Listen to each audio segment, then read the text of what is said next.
porque a sua mãe bebe, e sua mãe bebe bêbada. Você tem vergonha da sua mãe, você quer filho, e sua mãe está aqui.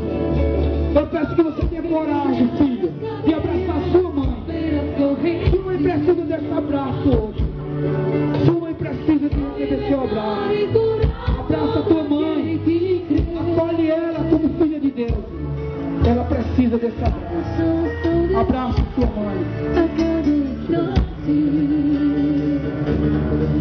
Não tenha vergonha daquilo que te trouxe o mundo. Deus quer quebrar as cadeias, romper a corrente.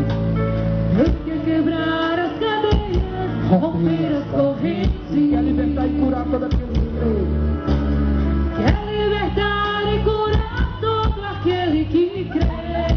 Se você crê, você vai dizer: eu tomo posse da graça de Deus, tomo posse da cura, Senhor, tomo posse da bênção de hoje. Eu tomo posse.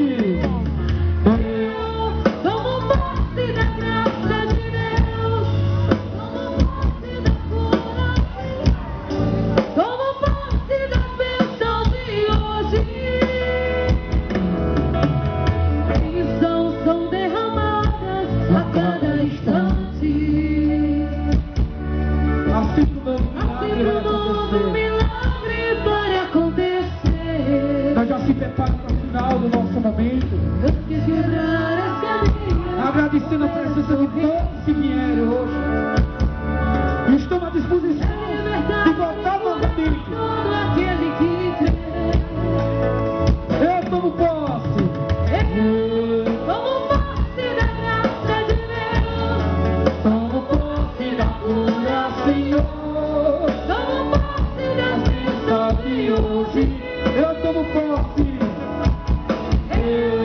Tomo posse da graça de Deus, Tomo posse.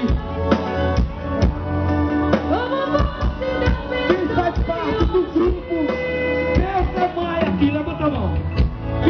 Quem faz parte do grupo Deus é Mãe? Tem pouca gente. Eu quero convidar vocês, gente. Você que está aqui hoje, vem